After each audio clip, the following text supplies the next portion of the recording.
The Gina and Matty podcast. Susie Thompson, our fabulous newsreader here at Star 104.5. Suze can't always get all the news in to her news at the top and the bottom of the hour, so that's why I like to bring you the news that Suze couldn't use. Fire off the news music there to make it a little bit more official. And let's start with a bit of a feel-good story out of Paris, Gina. I was watching this last night, Team Great Britain in the rowing, and I just want to read you something. He says... My name is Lola Anderson, and I think it would be my biggest dream in life to go to the Olympics and represent Team Great Britain in rowing and, if possible, win a gold medal. So wrote the British rower in a diary entry 13 years ago, having been inspired by watching a home games in London 2012. Now, almost immediately, the self-conscious teen threw the page in the bin, ripping it up, scrumpling it up and throwing it in there because of her perceived self-cockiness. Now, unbeknownst to her dad, Don, retrieved that crumpled up piece of paper and kept it locked away safely.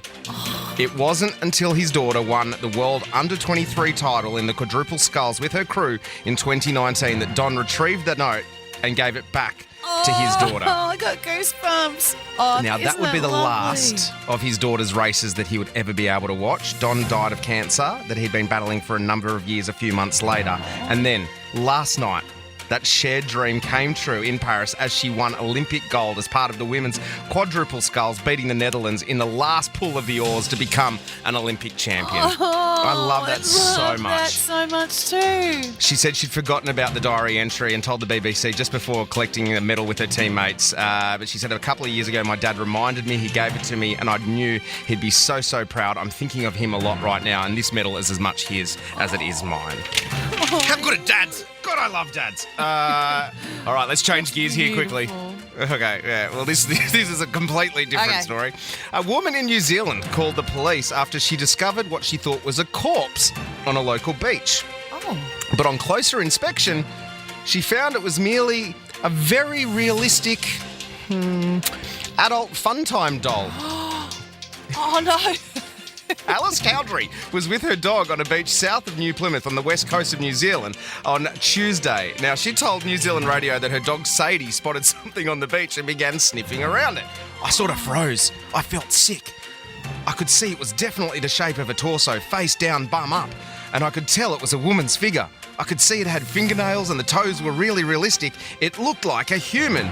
The dog wasn't fussed by the find, but she was freaking out. She called the cops. The cops came down. They started sort of prodding it and poking it, flipped it over, and there it was. It was a very realistic adult fun time doll. Oh. Everyone was shocked. Even the doll had a shocked look on its face.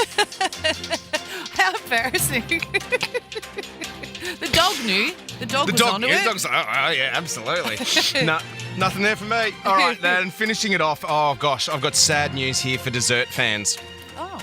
Roberto Linguinotto, the Italian pastry chef who invented the tiramisu, has passed away at the age of 81. Now, Roberto was working at the renowned restaurant La Brasserie, located in the northeastern Italian province, when he developed the recipe alongside the restaurant's owner, Alba Campello.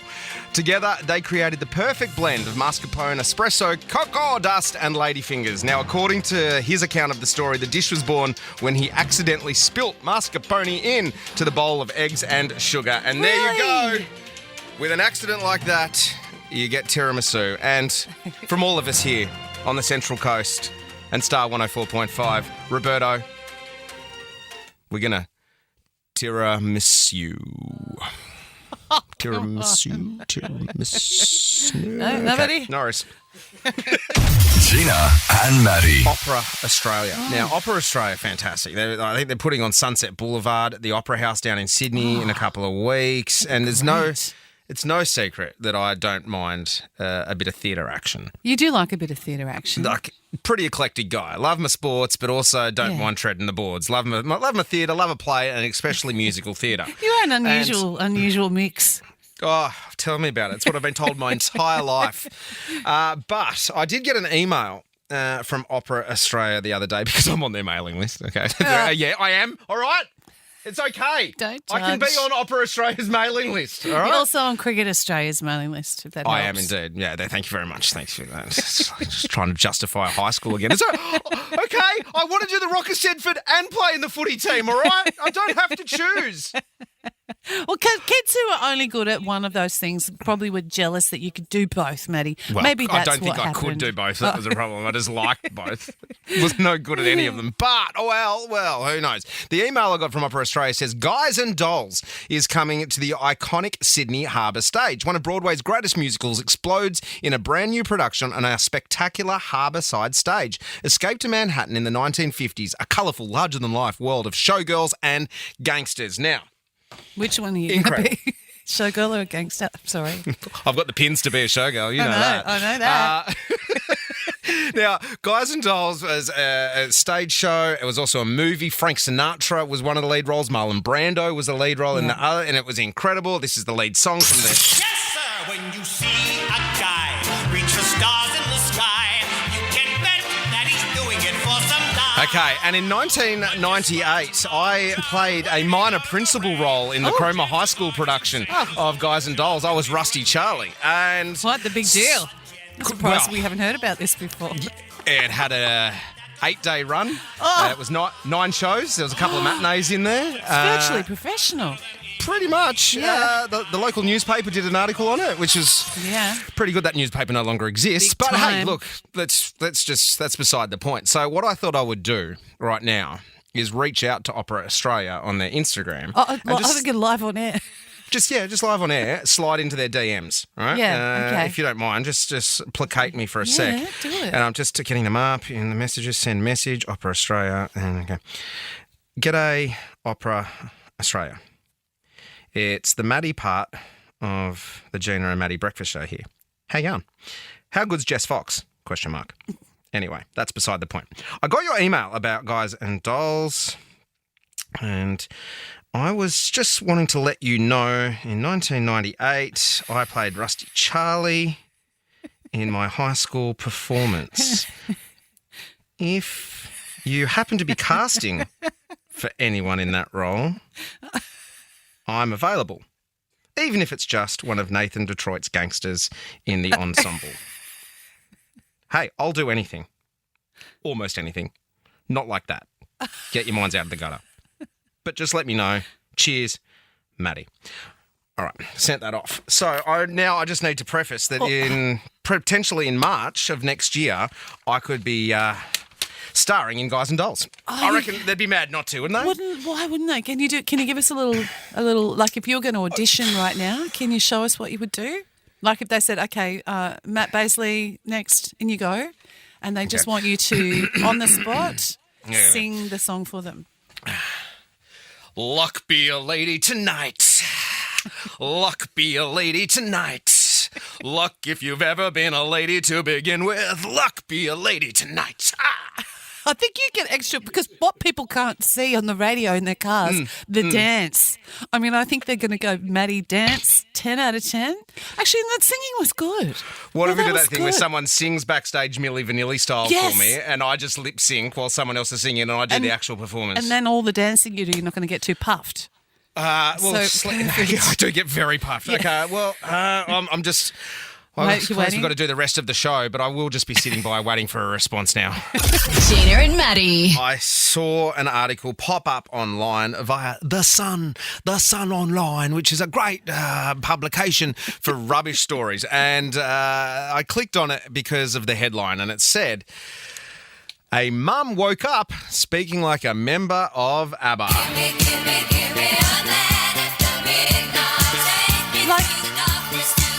Now, Woke up from sleep or a coma? strap yourselves in, because we're going down a wormhole All right. here. Georgina Gailey, 60, noticed her Swedish twang while chatting to her sister on FaceTime. Now, hospital medics suspected a stroke, but 2 weeks later, she was diagnosed with foreign accent syndrome. Now, yeah, hang on. We're going to It's a unpack a little thing. bit more. Yeah, we're going to unpack a little bit of foreign accent syndrome in a sec. The mum of 2 of Hiddington, West London said, now this isn't the funny bit, right? Not funny. She had a heart attack a few months earlier. She said she was getting better. She was very well spoken, and now she says yeah rather than yes. What? Yeah, it's true. Yeah. She's She's English born and bred, and she's never been to Sweden, but now she speaks with a Swedish accent. Now, not funny, foreign accent syndrome is a rare disorder which can occur after trauma to the brain. Now, she said, I don't know if I'll have the accent forever, but I want to raise awareness because the more people know, then the more research will be done. All right? And then, okay, I get that, sure. Like, head trauma, not funny, but yeah. Wake up speaking like someone from Napa. I can't believe that's a thing. It is a thing. So what it did was send me on a wormhole on YouTube finding out about foreign accent syndrome. And there was this story from 60 Minutes not that long ago where we met Cindy. Cindy Hastings is fourth generation Australian. She's never been to Europe, but you'd swear she was born there, such as her thick Eastern European accent. Where do you think she is from? I would say probably Croatia or... Okay. It's interesting that you perceive it that way because I'm actually Australian. Oh, okay. I'm born in Sydney and Australia all my life. Oh, wow. Yeah, Cindy has lost her Aussie accent and now she has a Eastern European accent.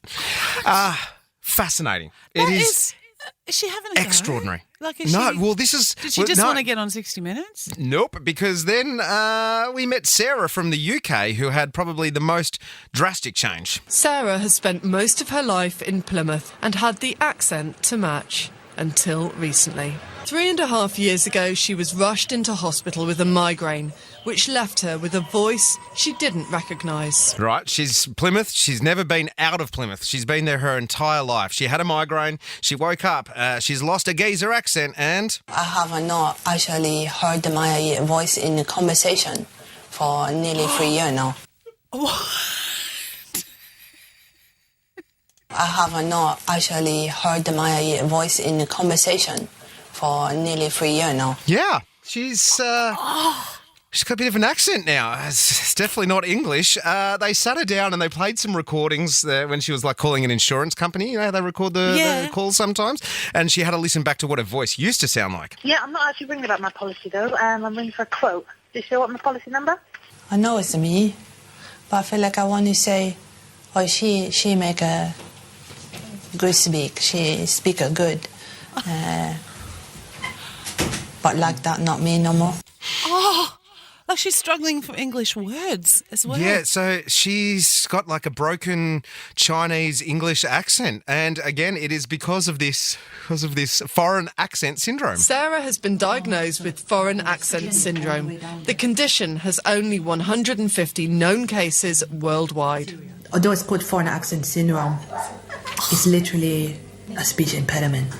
There's nothing foreign about it. Obviously, I don't have a Chinese accent. I've never been to China. You'd have to spend a considerable amount of time in China to pick up the accent. So it's impossible. There we go. I cannot. Foreign accent syndrome. I'm like, welcome to my TED talk. I cannot wrap my head around that. That's crazy.